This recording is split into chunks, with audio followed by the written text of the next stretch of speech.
Thank you very much for coming to this year's Sir William Day lecture.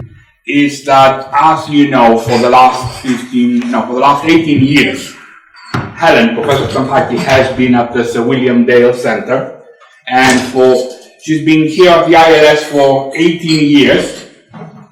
15 of those, she has been the academic director of the Sir William Dale Centre, and this is her last year because she's leaving us. She's going to UCL because UCL pays better money. Pays better money, but also she wanted this. And unfortunately for you, I am the new director of the Sir William Dale Centre. I have been at the ILS for 15 years, and all the time at the Sir William Dale Centre. I continue to be the director of taught programs here at the ILS, but I have another hat, the academic director of the Sir William Dale Centre. You notice that I'm the academic director ever since our last honorary. All our directors were honorary because, again, we didn't have money to pay them. The last one was Richard Amsterdam, and ever since then we no longer have a director or an honorary director. We have an academic director who gets paid by Central University, so it's quite cheap. So thank you very much for coming. I think you're going to introduce our speaker. Very much. Thank you very much. Good evening, ladies and gentlemen. Swyddfa. Thank you to you all for venturing out in the very wet and Welsh weather we have today. It's a great pleasure to welcome you to the Sir William Dale Lecture for 2015. My name is Hughes. I'm the first legislative counsel to the Welsh Government, and it's my task to introduce the keynote speaker, the Counsel General, Theodore Huckle QC. I understand that Sir William Dale was known to his friends at least as Bill, which was very apt, bearing in mind the focus of his career. It's also apt for tonight's talk, as it's been inspired by the recent publication by the UK Government of a draft Wales Bill that is intended to resolve problems that are perceived or real problems that we have with the Welsh devolution settlement. And here to give the talk, as I said, is the Counsel General to the Welsh Government, Theodore Huckle, Queen's Counsel. The Counsel General is the member of the Welsh Government and is its law officer. And Theo is the first Counsel General who is a practising lawyer, and he continues to practice with the First Minister's permission from Doughty Chambers, having practiced for most of his career in Wales and being made silk while still practising predominantly in Wales. So I will end there, and I will ask Theo to address you. Thank you very much, John. Well, good evening, ladies and gentlemen. I'm very glad to be invited to give this year's Sir William Dale lecture. As some of you will know, or may have heard during last year's speech by the First Parliamentary Council, during his long and illustrious career, Sir William Dale undertook research into the legislative systems that would best meet the needs of newly independent countries. He advocated legislation that is accessible and easy to understand, written in, I quote, written in terms comprehensible to non-lawyers. He talked about clear and effective legislation, devoid of unnecessary details and linguistic complexity. He encouraged, again I quote, man and woman to read and know the laws. The message Sir William advocated is a powerful one, and is one which we who are concerned with the law in the United Kingdom should heed. This is certainly the case in Wales, where we're very conscious of the complexity of the system within which we develop laws. A prerequisite to developing comprehensible laws and effective systems of legislating is a coherent constitutional context for doing so. And sadly, as things presently stand, this is something I do think we lack. And here I turn to the title of this talk. The words quoted are those of Stephen Crabb MP, currently Secretary of State for Wales. Mr. Crabb recently said, "The story of Welsh devolution has long been one of fixes, fudges and political expediency, of falling short and thinking short term. We need to end the process of constantly tinkering with the devolution settlement. Let's get devolution right for the longer term." Well, who could disagree? The Secretary of State went on to say that he wants Welsh devolution to be clear, and he wants people to be able to understand who is responsible for what. We all endorse all of these comments, and I suspect Sir William Dale himself would shout, Hurrah, and hear, hear. I should make clear that though a member of the Welsh Government as its law officer, I am not a politician. I speak tonight from the standpoint of a lawyer and a law officer, and with some diffidence I will analyse issues that are, of course, highly political. However, I do speak from the perspective of a lawyer particularly concerned with the complexity of Welsh devolution and of the Constitution more generally. I will seek to provide technical and practical explanations for the problems with the current devolution arrangements, and within that context will consider what is being proposed by UK Government. I'll consider the extent to which the Welsh system of government is coherent and clear. This is a fundamentally important issue as it affects the rule of law, our respect for the political institutions both in Cardiff and in London, and our democracy more generally. We are, I think, at a seminal moment in UK constitutional history. It's a time of deep questioning about the kind of relationship the nations of the UK want to have with the centre, and about the kind of relationship the United Kingdom and its component nations want to have with Europe and with other nations around the world. So devolution to Wales, an introduction. Devolution in Wales has a short but eventful history. There's no doubting it's involved a number of compromises, both between and within political parties, perhaps reflecting differences in views about Welsh nationhood, the language and devolution among the Welsh people themselves. These compromises were reflected in the weak and very limited system of devolution proposed in 1997, and the differences in Welsh society were arguably reflected in the referendum result then, when the majority in favour of devolving power was a small one. Compromise can lead to things getting done, of course, but it has not provided us with an effective and lasting constitution for Wales. As the American critic, poet and diplomat James Russell Lowell said, compromise makes a good umbrella but a poor roof. It is temporary expedient, often wise in party politics, almost sure to be unwise in statesmanship. Well, I think this description of a compromise applies well as a metaphor for Welsh devolution. And my fear is that instead of using the recently proposed Wales Bill to build a roof, from a legal perspective at least, the UK Government is offering Wales a smaller umbrella. I'll return to the draft Wales Bill in due course, but before I do, I'd like to set out some historical context for the governing of Wales, some of which is still relevant to Wales's current constitutional position. This history, both recent and long past, has a perhaps surprising influence on the system of government we have today. The story of Welsh law does not start with the nearly 50 pieces of primary legislation passed by the National Assembly for Wales since 2007, nor with the 5,000 or so statutory instruments made since 1999. During the reign of the Welsh King Hywel in the late 10th century, the extant native laws of Wales are traditionally said to have been reduced to writing. Hywel came to be the ruler of a substantial part of Wales, and it is said that the second part of his name, da meaning good, derives from the reputation the laws had, by the standards of the day at least, for being just and good. Indeed, modern scholars contend that the laws contained elements of mercy, common sense, and respect for women and children that were absent from the law of England until recent times. I picked out as an example a provision from the old Welsh laws here that has surprising application in relation to the status of women. As we can see, if a man, quote, sent away his wife without good cause, although his wife would only be allowed to stay in their house for 9 nights, their possessions would then be shared fairly equally. And detailed provisions are made as to how this is done. You'd probably be stretching the teleological approach to interpretation to make it compliant with the European Convention, but probably less so than with comparable laws elsewhere at that time. What interests me most about the old Welsh laws, however, is that our ancestors undertook and successfully completed an exercise in codifying the law. In other words, they resolved a very modern problem by making Welsh laws available primarily in Welsh, as opposed to Latin, and in a series of chaptered books or codes. Famously, or at least amongst Welsh constitutional lawyers famously, Hywel convened an assembly and selected the, quote, most skilled laymen and, quote, the one most skilled scholar, Master Llywodraeth, to form and interpret for him and for his kingdom laws and usages.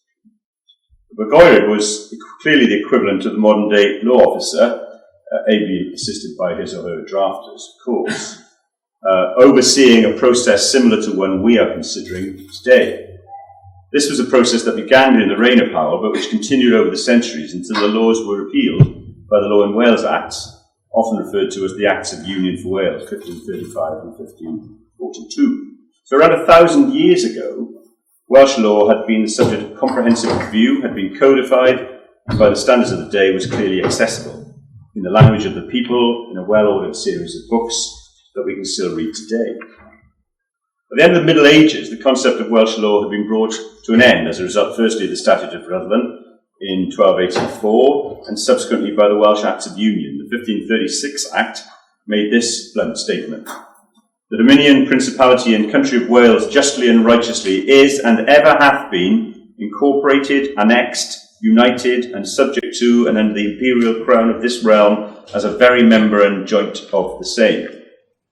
So Wales as an independent entity came to an end, as did the concept of Welsh law. The honourable exception was the highly regarded Court of Great Session, which administered the law in Wales differently and by necessity through the medium of Welsh, contrary to the law of the day, until abolished by the Law Terms Act in 1830. Unlike the genuine Act of Union of the Kingdoms of England and Scotland, this was annexation, and no Welsh institutions or Welsh legal jurisdiction were preserved. And so it remained until the late 19th and early 20th centuries, when distinct and different provision began to be made for Wales. Recognising the very different culture of Wales, a small number of acts of the UK Parliament were passed that applied to Wales only: on Sunday closing, the disestablished church in Wales, education and the Welsh language. Provision was made for limited administrative functions of government in Wales, creating, for example, the Wales Board of Education, 1907, the Agricultural Council for Wales, 1912, and later the Wales Board of Health. Most significant of all was the creation of a Minister for Welsh Affairs in 1951 and a Secretary of State for Wales in 1964, at which point the Welsh Office was created. This is a key point, not only because of the significance of the creation itself of the office, but also because to this day, the powers of the current Welsh legislature are based on the limited ministerial powers transferred to that office in the 1960s. The Welsh Office of the 1960s is the foundation, I would say, upon which our current system of government is built. Then in 1999, the National Assembly for Wales was created by the Government of Wales Act 1998. While of course historic, as I've mentioned, the National Assembly and the system of government it created was a compromise. The National Assembly was not a true legislature in the sense of holding a primary lawmaking function. Rather, it was an elected body to which the limited powers of the Secretary of State for Wales were transferred. It was a body corporate, as it's known, exercising executive functions specifically and individually transferred to it from the executive in Westminster. Which powers were to be transferred to the new institution was not something derived from considerations of constitutional principle. Rather, it emerged firstly from a compromise between those in favour of the system of government that was eventually set out in the Scotland Act 1998 and those who did not want power devolved to Wales at all.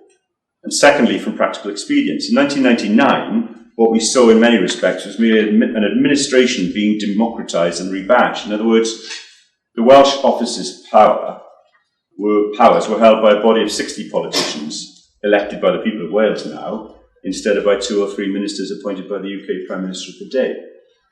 The powers transferred from the Secretary of State to the National Assembly, as well as being very limited, had developed piecemeal themselves, the subject of internal deals from the 1950s and 60s onwards, through which responsibility for the administration of certain tasks and ministerial decisions transferred to the Secretary of State for Wales and thus to the National Assembly.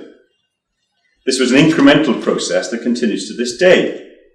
Famously and repeatedly, devolution has been described as a process rather than an event. Well, this has proved true, not only because we have had 2 commissions, a convention and 3 parliamentary bills on Welsh devolution in the 16 years since, but also because it was already true. In many respects, what we have seen since the referendum in 1997 is a continuation of what was happening before. It has been an incremental piecemeal process, similar to making a series of extensions to a house without stepping back to consider what the grand design really is. Indeed, even whether its foundations can bear the additional weight. Typical of a common law, perhaps, but surely, especially with the benefit of recent experience, we should ask the obvious question as to whether, and apologies to all ministers of transport or for transport, whether this is really the way to run a railroad. Frustrations with the limitations of the new devolution arrangement set out in the 1998 Act did not take long to emerge. That adoption of a hybrid form of merged executive and legislature was soon stopped, and the system of internal delegation of power provided for in the Act was used to create what was called the Welsh Assembly Government. That confusing name itself a compromise. And the very limited powers of the National Assembly and the inability to pass laws beyond making statutory instruments where the Secretary of State had previously been able to, made developing policy to effect real change extremely cumbersome and difficult. It wasn't long before further change came with the passing of the Government of Wales Act 2006. But this Act made significant changes to the corporate structure, creating a formal executive and legislature, and provided initially for a form of limited primary lawmaking, the Assembly measure. Further compromise, however, remained apparent. Assembly measures were only permitted as individually specified from time to time by the UK Parliament by what was known as legislative competence order. A new way of devolving power piece by piece was thus born. That period of often tortuous negotiation over what competence could be devolved in specific and often very narrow areas was, however, itself relatively short-lived. To the surprise of the promoters of the 2006 Act, that was because, following a second referendum in 2011 provided for by the Act, the people of Wales agreed that more comprehensive lawmaking powers should be devolved to Wales. The majority in this referendum was now considerably improved, showing the developing trust in the support for devolution in Wales and a growing appreciation that, while very much wishing to continue as part of the United Kingdom, so far as practicable, things Welsh should be done by Wales, for Wales, in Wales. People may not talk daily about the principle of subsidiarity on the streets of Prif, but instinctively we understand it. The National Assembly's power to pass laws remained limited because they were based on those areas I referred to in which ministerial powers were transferred initially from the Secretary of State. Administrative and executive devolution was converted at a stroke into legislative devolution. This meant a fragmented and complex line being drawn between what the National Assembly could and could not do. So in 2011, we began the fourth term of the National Assembly with the third system of government in 12 years.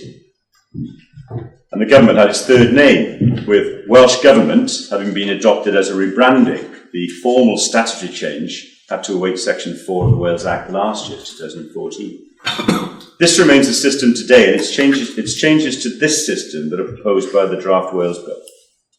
By 2011, significantly more power had been devolved by comparison to 1999 or even 2006, but the decisions taken in the 1960s still provided and provide the foundation for the system. Much had changed, but much had stayed the same.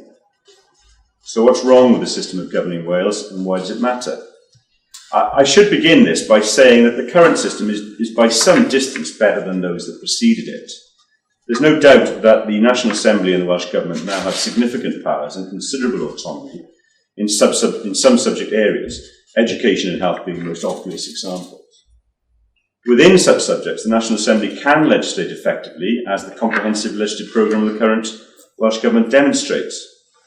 Moreover, the Memorandum of Understanding and Devolution Guidance Note 9, which give expression to what the Scots call the Civil Convention, mean that ordinarily UK Parliament, though being sovereign, always having power to, will defer to the National Assembly and not make legislative provision as to devolved subjects unless Wales wishes it to.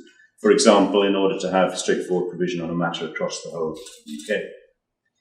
I've been known to say, and I think it holds largely true, that the things which most affect most people in their ordinary lives in Wales, especially health and education, are now devolved to legislative control in Wales. As I explain later, though, even where that applies, there are unnecessary restrictions upon it. But in any event, this makes it, of course, all the more puzzling that having been vested with control of important things for life in Wales, the people have not been given control of other important and less important things when they see that control given to others. And so, Wales may have control of its education and health service, but not, unlike Northern Ireland or Scotland, or even Manchester apparently, of its police forces. This is a disconnect and an illogicality which the people in Wales increasingly doubt. And so, as seemed to be universally accepted when the draft Wales Bill was proposed, there remain problems. The reasons for these can in my view, be categorised in three ways as follows. Firstly, the powers of the National Assembly and Welsh Government remain limited in scope, considerably more limited than any similar devolved or federal system in the common law world, and as a result, they lack coherence. Secondly, even within the limited powers devolved, there are further constraints through which the UK government seeks to exert control.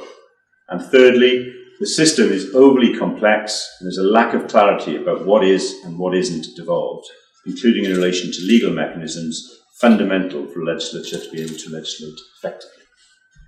These reasons are interconnected and they overlap, but I'll try to consider them each in more detail in turn. As I said earlier, I'm approaching these issues from the perspective of a lawyer, not a politician. While the breadth of the National Assembly's power is, of course, a highly political matter, it is also a highly technical one. As the law officer to the Welsh Government, I routinely see tension between good government and policy making on the one hand, and on the other, what appears to be a somewhat arbitrary line between what's devolved and what is not. I spent some time earlier setting out the history of Welsh devolution, partly in order to illustrate the point that it has evolved gradually with a lack of emphasis given to considering what is a coherent and workable system from the ground up. Transferring powers over certain areas of public policy to the Welsh Office in the 1960s was no doubt sensible at the time, but it was aimed at a different outcome than the one we seek now.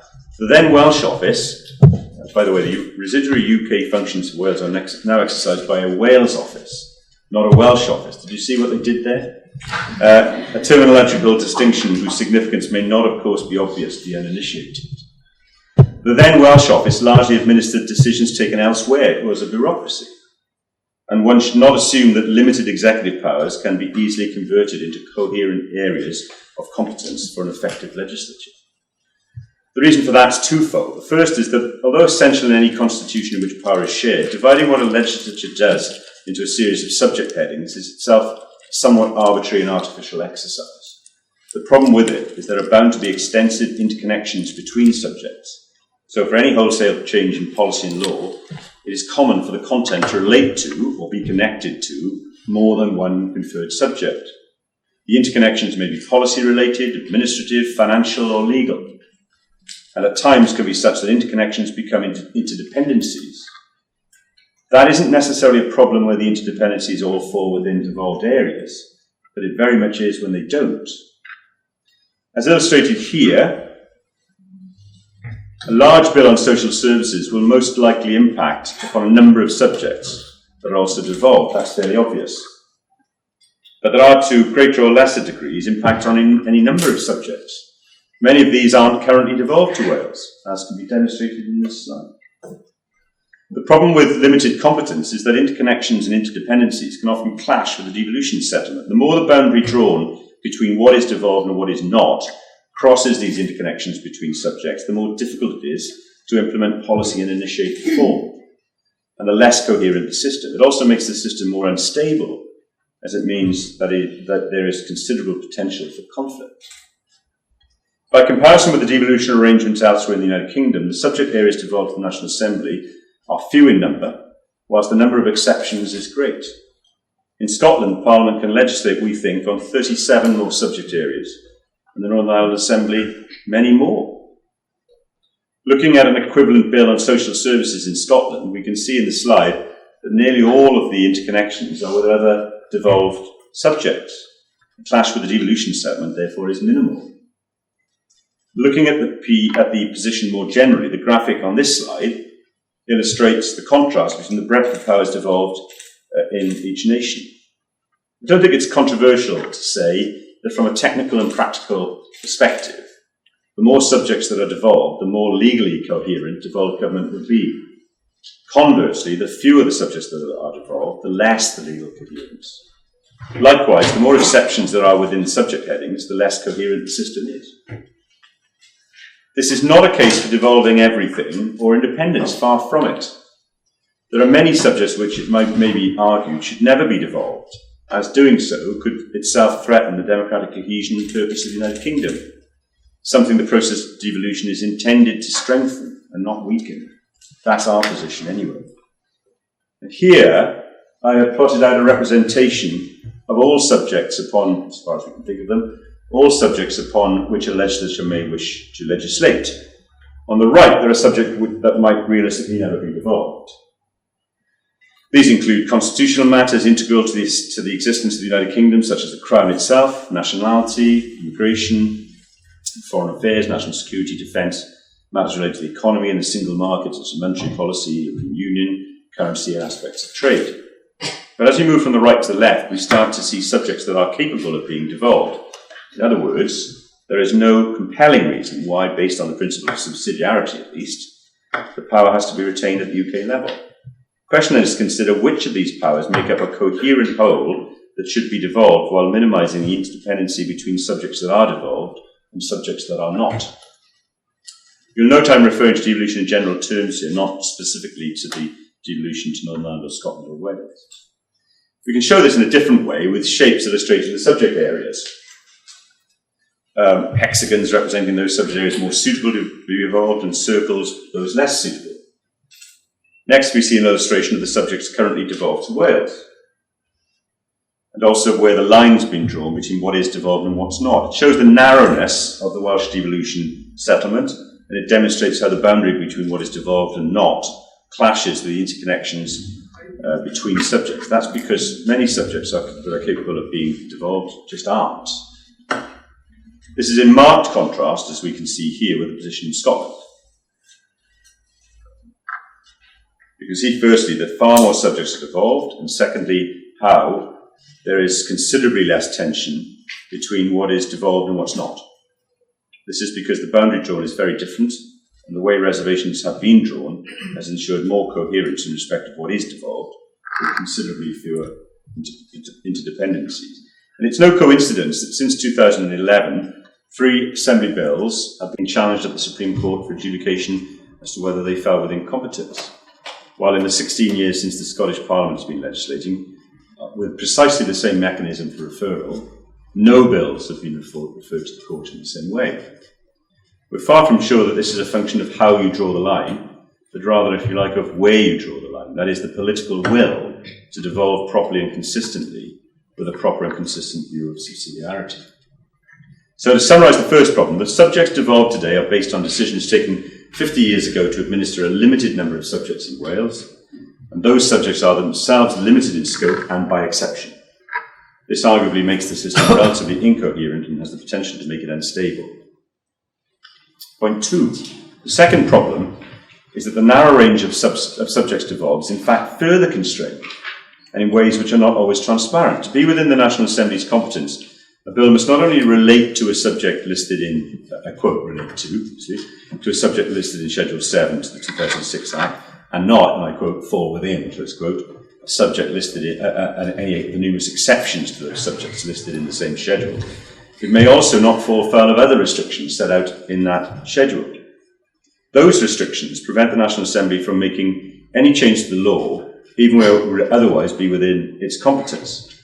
Now, perhaps not surprising is an inability to change the Human Rights Act, the European Communities Act.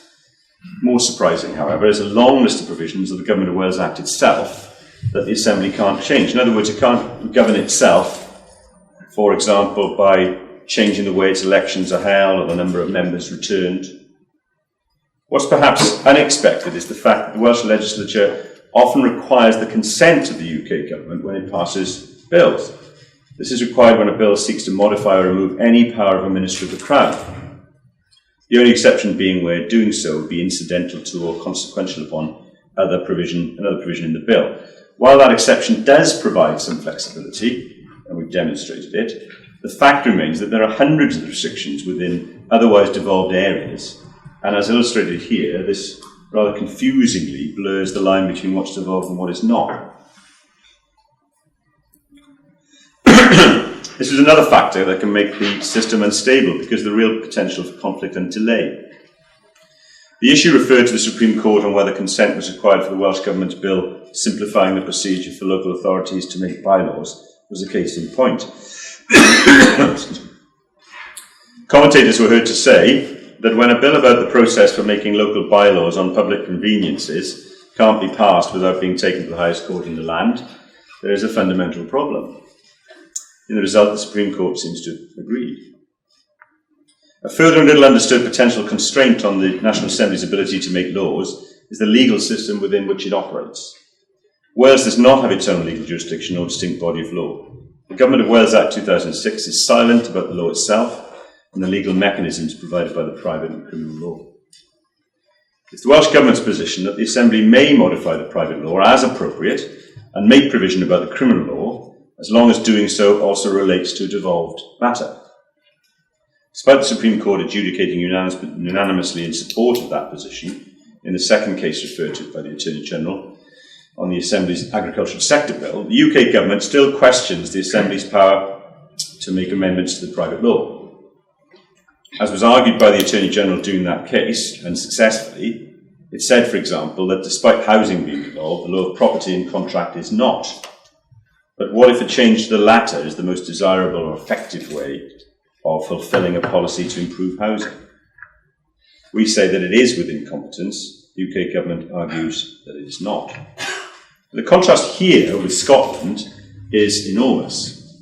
For largely historical reasons, the Scots, of course, have a separate legal jurisdiction, and Scots criminal and private law are generally not reserved matters. In consequence, they have no such concerns beyond being subject to a necessity test when modifying the private law in relation to reserved matters. There's no general reservation of the private law itself. Constraint on the powers of the Assembly or not, there is a legal, financial and administrative interconnection between all laws made in Wales and the shared jurisdiction of England and Wales. As we will see later when concerning the draft bill, this is something that is clearly of concern to UK Government. They seem to be uncomfortable with the divergence of law that is, if I may say so predictably, emerging. However, devolution of legislative power is essentially incompatible with attempts to make broad reservation of the law. The third fundamental issue with the Welsh devolution settlement is that it is complex and therefore lacks clarity, and this was the focus of much of the comment in Wales leading to the call for a bill. Now, having appeared before the Supreme Court on 3 occasions to argue about what the Government of Wales Act 2006 means, this is a subject upon which I could give another lecture and would be happy to do so. But suffice it to say that the main reason the Act is complex is that it has to reflect a complex devolution settlement that evolved incrementally instead of being based on agreed general principle. This complexity derives from its narrowness and further restrictions, including the constitutional anachronism I referred to earlier. It derives also to an extent, at least before the position was clarified by the Supreme Court in the way that we in Wales always felt it should be, from the 2006 Act's silence on certain issues, private law and criminal law being amongst them. Also complex and difficult for people to understand is the confusing difference between the powers of the legislature and powers of ministers. These powers don't always match, and as we've already seen, where UK ministers have powers within devolved areas, this is a constraint on devolved power. As an example, although education is in general terms devolved, setting teachers' pay is not, as the power to do so is held by UK ministers. The same is not, however, true of the pay of professionals working in the health service in Wales. This discrepancy in relation to obvious levers of governance is hard to understand, let alone justify. Incredibly, there is no list of such powers, and generally they can only be discovered after legal research. Again, there's a contrast here with Scotland, where general provision was made to transfer all ministerial powers in subjects within the competence of the Scottish Parliament to the Scottish ministers. Exceptions to that are very few and are listed in the 1998 Scotland Act. The complexity is a fundamental problem because it unfairly undermines the legitimacy of those who govern us in Cardiff and reflects badly on those who govern us from London. It impacts on accountability and therefore democracy because people do not understand who is responsible for what, and they cannot easily find out. And in consequence, it has the potential to damage fundamentals such as the economy and even the rule of law. Much has been said about the fact that the National Assembly has no power to legislate except in relation to specific conferred areas of competence, the conferred powers model of devolution. In Scotland and Northern Ireland, on the other hand, everything is devolved unless it's specifically reserved to UK Parliament, a reserved powers model of devolution. Now, many have called for a move to a reserved powers model for Wales as a means of making it more understandable. I think this is something that is widely misunderstood, partly because a reserve powers model means different things to different people. Some equate it with a move to something similar to the very different Scottish model of devolution, while others consider it to be a purely technical matter with little change in the powers devolved. My view on this is clear. If it is merely replicating or tweaking the Assembly's current powers, then moving to a reserve powers model will not of itself improve understanding or clarity to any significant degree. It must, as the Welsh, to achieve these things, it must, as the Welsh Government has argued, be accompanied by a restatement of the settlement based on the principle of subsidiarity. The model used is essentially a drafting technique, and unless there's substantial agreement as to the proper extent of the competence of the National Assembly, there will be no appreciable difference in clarity. As I've said, it's really about where the line is drawn between what is devolved and what is not. It's not so much about how that line has been described by the lawyers. So you see, I think there are problems with the Welsh system of devolution version 3, because this can be demonstrated by drawing together the slides I've shown you and showing the contrast with Scotland. Those slides represent the basic building blocks of governing: the competence of the legislature to legislate, corresponding powers of ministers, and the law itself and the legal system. So firstly, we see the competence of the Scottish Parliament to legislate about a broad range of subject areas. Most subjects suitable to be devolved are devolved. Then we see the corresponding powers of the Scottish ministers and those retained by UK ministers, which almost always correspond with the legislative competence of the legislature. And finally, we see Scots law and the Scottish legal jurisdiction and the freedom the legislature has to use legal mechanisms like the private law and criminal law. Brought together, we see that devolution in Scotland makes up a coherent whole. The system in Wales, on the other hand, is far less coherent, and this is why I think we can agree with the Secretary of State that it has fallen short. So the bill. Well, the issue becomes, what do we do about it, and upon what basis of principle? Does the recently published draft bill provide a solution to the flaws in the current settlement? Does it work? Will it stand the test of time, as the Secretary of State has claimed? Probably the most important point to understand about the draft Wales bill is that despite ambitious rhetoric and high hopes, the proposals for the new settlement are, if you like, cut from the same limited piece of cloth as its predecessors. It's again underpinned by an attempt at reflecting a compromise, although in that respect it's already failed, as the all but universally negative reaction to the draft bill has demonstrated. Most fundamentally, it takes as its starting point not an attempt to create a more workable and coherent system, but merely what has gone before. There has been no attempt to reconsider the foundations and start afresh. The only effect of the move to a reserve powers model is to hold a mirror up to what must now, in 2015, be judged as the somewhat shaky foundation of the 1960s, from the point of view of effective democracy and the rule of law at least. There are 40 pages of reservations and nearly 100 exceptions to reservations. That's more than double the equivalent for Scotland. It seems that no opportunity has been missed to reserve subjects. We seem to be back to the thinking behind restricting bylaws on public conveniences. New specific powers are devolved, but they are very limited in their nature. This does not have a significant effect on the overall coherence of the Assembly's powers as a primary legislature. Well, surely, however, those paternalistic and constitutionally anachronistic further constraints I mentioned on the powers of the National Assembly are to be removed. Well, sadly, the answer is no. To our great surprise, they've actually been significantly enhanced, and the effect of one of the two unanimous decisions of the Supreme Court in favour of devolution in Wales actually proposed to be reversed. The restriction on the Assembly's ability to modify or remove functions of ministers of the Crown does not apply at present, where doing so is incidental to or consequential upon another provision. It also only applies to functions conferred upon ministers before May of 2011. The UK government proposes in the bill that its consent should be required in all cases, no matter when the function was given to ministers and no matter whether modifying or removing the function is incidental to or consequential upon something else. Put simply, this is a wide-ranging veto for UK government ministers, and one which could be misused to thwart any bill proposed to the Welsh Assembly. In addition, new ways have been found to constrain the powers of the National Assembly. The veto on modifying or removing functions of the Minister of the Crown is proposed to apply also to a new concept called reserved authorities, one of which are the courts of England and Wales. And there are 5 new tests of necessity and of, I quote, no greater than necessary effect to be introduced.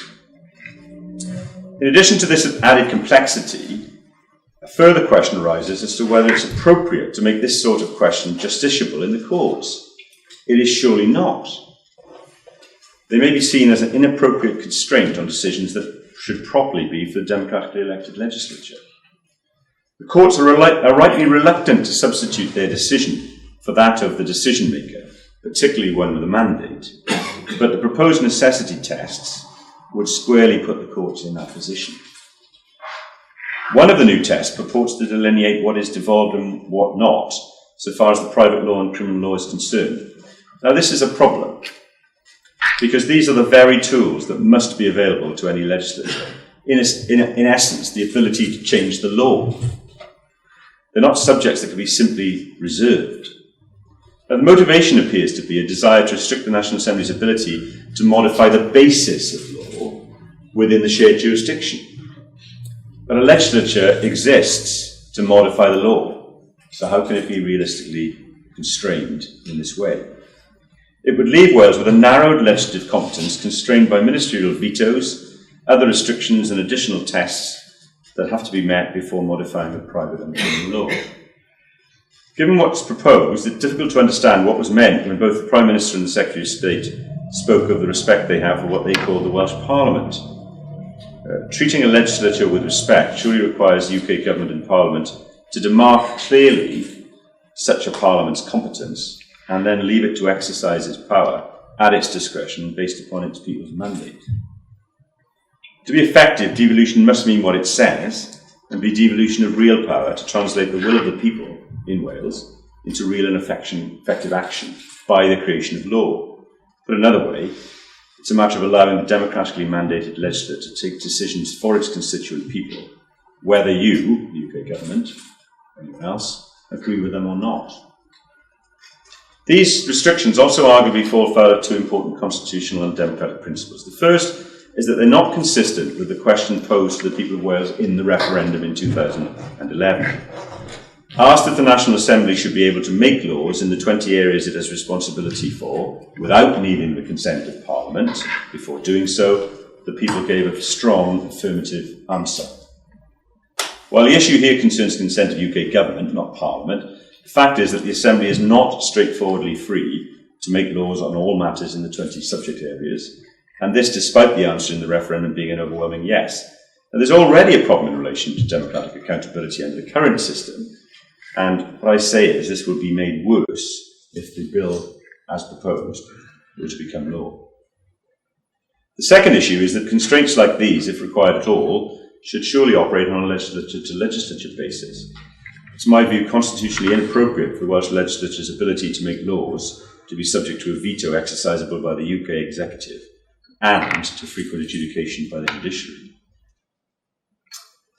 So what about clarity? Well, it should be clear, from what I've said already, that the draft bill does not, in my view, reduce complexity, improve clarity, or improve governance in Wales, the very things that politicians of all parties called for. The UK government's approach to the competence provisions in the draft Wales bill will not deliver a simpler, clearer settlement overall. While some simplification is brought about by providing that everything is devolved except that which is reserved or restricted, the draft bill creates new, complex layers of restrictions and tests that would inevitably require testing in the Supreme Court to an even greater degree than has been the case hitherto. Considering whether the National Assembly has competence to legislate, we currently undertake a process under which we must assess 6 legal questions. The draft bill nearly doubles that to 11 questions to be answered. In passing, perhaps I can observe that the Speaker will need some good advice, we think, and indeed some luck, I venture, when assessing these questions for the purpose of deciding when the new English votes for English laws procedures will apply. These questions reflect the complexity of the settlement, and unless that is addressed, there's little or nothing that could be done to improve its clarity. Although one thing that can be done is improving the drafting of the description of the subjects reserved and the exceptions to them. Here the reference is routinely made to the, quote, subject matter, close quote, of Acts of Parliament. But will the public know what the subject matter of the University and College of States Acts 1925 and 1964 is? Or the schedule to the Agricultural Credits Act 1928? Or the Inspire Regulations 2009, or the subject matter of any of the 75 acts or regulations referred to? Will you understand what the subject matter means when that subject matter is changed or repealed? To bring all this together, to illustrate, we see here, first of all, that the powers of the National Assembly remain limited. We see also that there are further constraints on this competence where UK ministers hold powers within the devolved areas. And we see that the UK government proposes strict tests on Assembly Acts in order to limit divergence in the law within the shared legal jurisdiction of England and Wales. The overall picture is one of a narrow, constrained and complex system, which is surely not conducive to good government and wasn't what it was supposed to be about. So to conclude on this point, I'm unequivocal in my view that the bill, if enacted, will make the structure of Welsh devolution considerably worse, inaccessible and democratically vulnerable. It would make the system more confusing and even opaque, something which threatens to create a worrying disconnect between the law and the people. Well, do I have an answer? So what is the solution to the problem? Well, the First Minister was the first to call for a constitutional convention where leaders from the United Kingdom, devolved governments would have been able to sit down and discuss the principles of devolution, what had to be done to achieve the robust and workable devolution settlements needed practically and democratically to equip the UK for its future. In logic and in the search for cohesion within the UK, it's difficult to see why in the long term the current asymmetry should persist. Rather, it might be thought sensible to seek to reach agreement as to what, as a matter of modern democracy, should be devolved throughout the UK. In the immediate aftermath of the Scottish referendum, the Prime Minister said, and I quote, "I want Wales to be at the heart of the debate on how to make our United Kingdom work for all our nations." Sadly, there has been no convention and little debate. The First Minister has nevertheless approached his discussions with the Secretary of State upon the basis of good faith, something also urged by the Secretary of State. And we do not, as a government, believe that the Secretary of State has deliberately sought to develop a bill that would hinder devolution in the way that everyone outside UK government says it will. But in our view, and in the view of all commentators and academic experts as we understand it, something has gone awry in the machinery of UK government in producing this draft bill. And too little consideration has been given to principle in finding long-term solutions. So I believe the long-term solution is an obvious one. It involves devolving more power to Wales and adopting the Scottish model of devolution. It's the solution already advocated by 3 of the 4 main Welsh political parties and the cross-party Silk Commission. Polling has also consistently shown that a majority of the people in Wales are in favour of devolving more power to Wales. And it would surely be just plain fair. Further powers are required to make the system more coherent and to enable our institutions to do their work effectively. And the ministerial veto held by Whitehall, which requires the National Assembly to seek consent even when legislating within devolved areas, must be brought to an end. This undermines the Welsh legislature's powers, undermines accountability, and creates the potential for ongoing conflict. Now, Professor Bogdanov, I'm glad to see here tonight, has described the UK system as one in which power in relation to domestic matters has been devolved to the nations.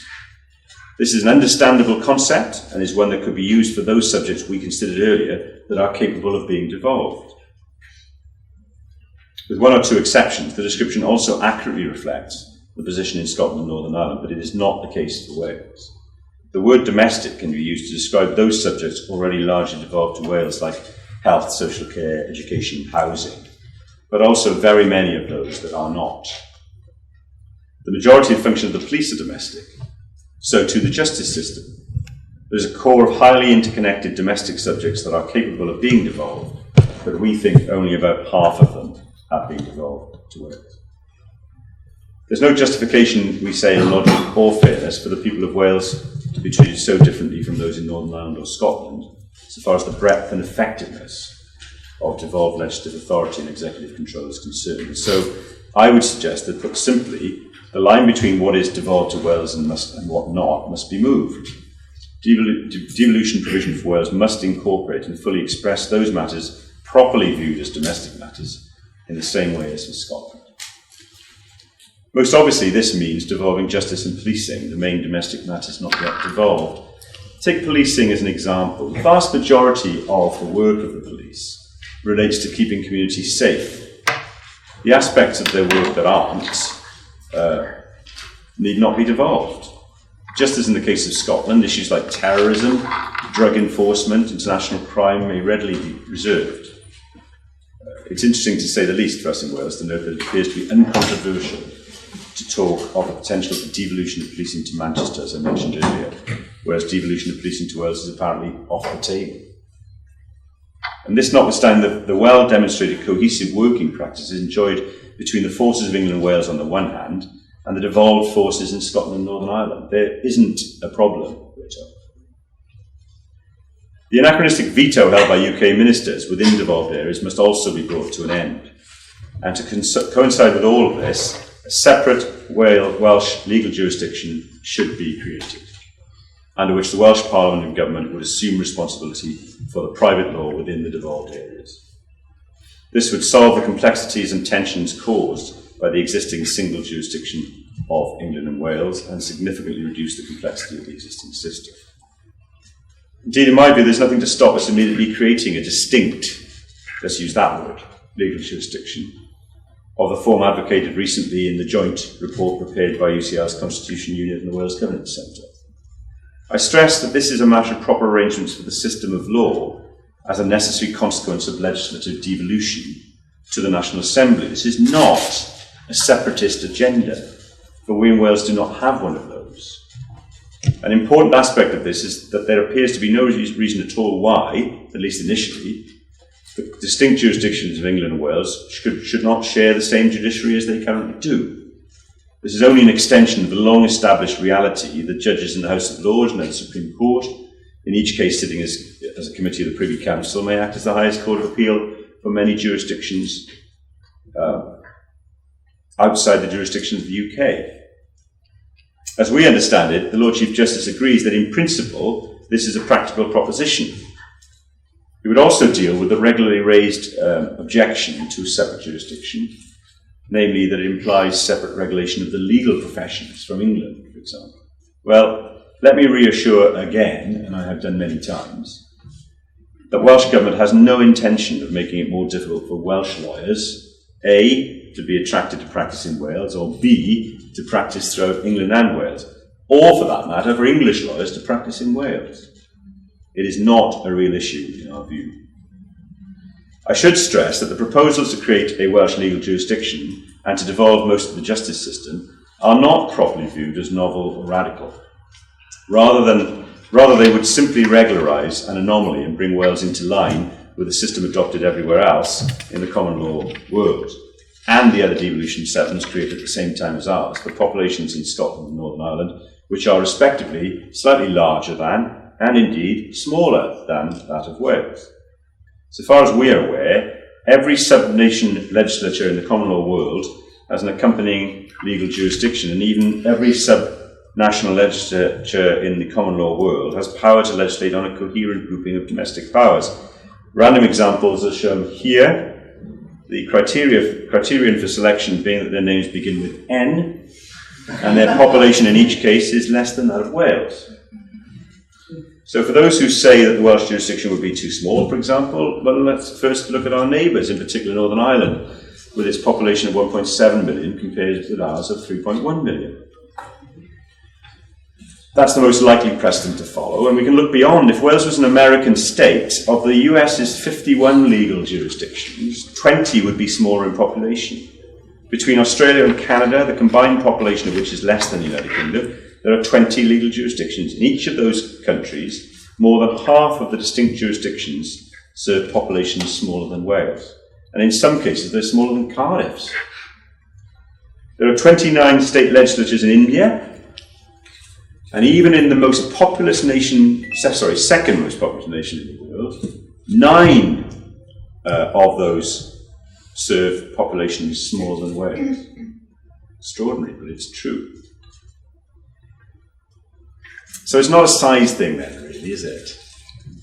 It must be a matter of legal coherence and effectiveness, both of the principles of devolution and of the law that expresses them.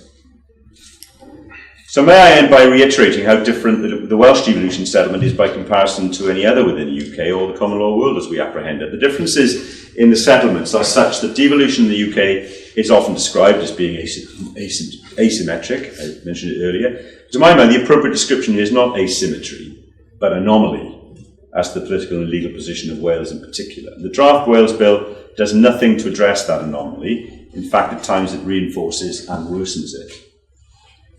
We already have a case of uneven distribution of powers devolved, and what is now proposed involves further vetoes and constraints, confusion over who is responsible for what, and restrictions even on using legal mechanisms such as civil and criminal law